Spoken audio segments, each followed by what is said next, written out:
வணக்கம் நண்பர்களே, இயற்கை மருந்து என்ற அழகிய குடும்பத்தில் இருக்கும் அனைவருக்கும் என்னுடைய வாழ்த்துதல். தொடர்ந்து இந்த சேனலை பார்த்துட்டு வரீங்க. இந்த யூடியூப் சேனலில் அநேகருக்கு மருத்துவ குழு நீங்களும் சொல்லிட்டு வரீங்க, நல்லதுங்க. சரி நண்பர்களே, இன்றைக்கி ஒரு பிரச்சனைக்கு அருமையான தீர்வு சொல்ல போகிறேன்.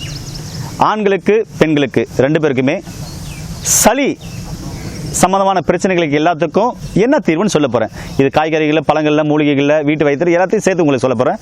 பாருங்கள், சளி ஏன் பிடிக்குது அப்படின்னா, உடல் உஷ்ணமானாலும் சளி பிடிக்கும், உடல் குளிர்ச்சியானாலும் சளி பிடிக்கும். சரிங்களா? ஒரு சில ஆண்கள் ஸ்மோக் பண்ணுறதுனால, ட்ரிங்க்ஸ் பண்ணுறதுனால வரத்துக்கு வாய்ப்பு இருக்குது. நுரையீரல் சம்பந்தமான எல்லா பிரச்சனைக்குங்க சளினா நுரையீரல் சம்பந்தமான பிரச்சனையா, இந்த வேறு நுரையீரலில் சுருங்கிருச்சு, இல்லை நுரையீரலில் கெட்ட காற்று அதிகமாக இருக்குது, கழிவுகள் அதிகமாக இருக்குது, தூசு அதிகமாக இருக்குது, சைனஸ் வீசிங் எல்லாம் சொல்கிறீங்க. இங்கே பாருங்கள், எல்லா பிரச்சனைக்கும் நுரையீரல் சம்பந்தமான எல்லா பிரச்சனைக்கும் தாங்க இந்த வைத்தியம். இதை நீங்கள் எப்படி எடுத்துக்கலாம்னா, சளிக்கு நான் இப்போ டாபிக் பேசுகிறேன், இது எல்லா நோய்க்கும் அடங்கும்னு எடுத்துக்கோங்க. சரிங்களா? நீங்கள் அப்படி இருக்கிறவங்க மெடிக்கலில் போய் இனிமா செட்டுன்னு கேளுங்க. இந்த இனிமா செட்டுன்னு கேட்டிங்கன்னா, அந்த இனிமா செட்டில் மூக்கு கழுவுது இல்லைங்களா, அந்த மூக்கு கழுவுற கோலை மாதிரி ஒன்று வச்சுருப்பாங்க. அதை என்ன பண்ணுங்கள், தண்ணி காலையில் எடுத்துக்கிட்டு அந்த கோலையில் லைட்டாக வெது வெதுப்பாக இருக்கிற சுடுதண்ணி, ரொம்ப சூடாக இருக்கக்கூடாது, மூக்கு உள்ளே ஊற்றணும். அதனால் ரொம்ப வெது வெதுப்பாக இருந்தால் ஓகே, இல்லைனா பச்சை தண்ணி மட்டும் எடுத்துக்கோங்க. எடுத்துங்க பாருங்கள், காலை அகரமாக வச்சுக்கின்னு அந்த கோலை இந்த மூக்கில் விடுங்க, விட்டுட்டு இப்படி சாயுங்க.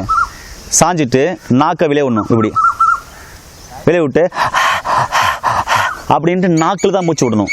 இது விட்டிங்கன்னா இந்த மூக்கு வழியாக போகிற தண்ணி போயிட்டு நுரையீரலாம் கழுவிட்டு இந்த மூக்கு வழியாக வெளியே வரும்.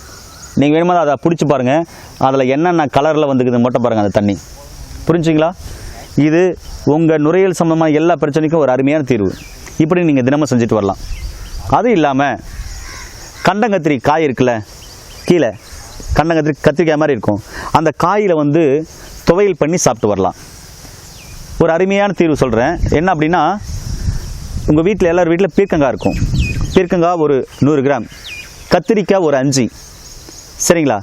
முருங்கை விதை, நாட்டு மருந்துகளை கேட்டிங்கன்னா முருங்கை விதை கொடுப்பாங்க. அந்த விதைக்குள்ள ஒரு விதை இருக்கும், அந்த முருங்கை விதை ஒரு 3, எல்லாத்தையும் எடுத்து போட்டு 2 டம்ளர் தண்ணி ஊற்றி அடித்து புழிஞ்சு ஒரு நாளைக்கு ஒரு 3 டைம் இது குடிச்சிட்டு வரலாம்.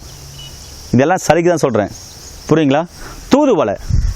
தூதுவளை சட்னி அரைக்கும் போகும்போது நீங்கள் என்ன பண்ணுங்கள், அந்த தூதுவளை சட்னியோட பூண்டு, மிளகு, சரிங்களா, சீரகம், ஓமம் இதெல்லாம் போட்டு நீங்கள் கொஞ்சம் புளி சுட்டு தான் பயன்படுத்தணும். நெருப்பில் சுட்டு நீங்கள் சட்னி அரைச்சி வச்சிங்கன்னா அதுவும் நல்லா கேட்கும்.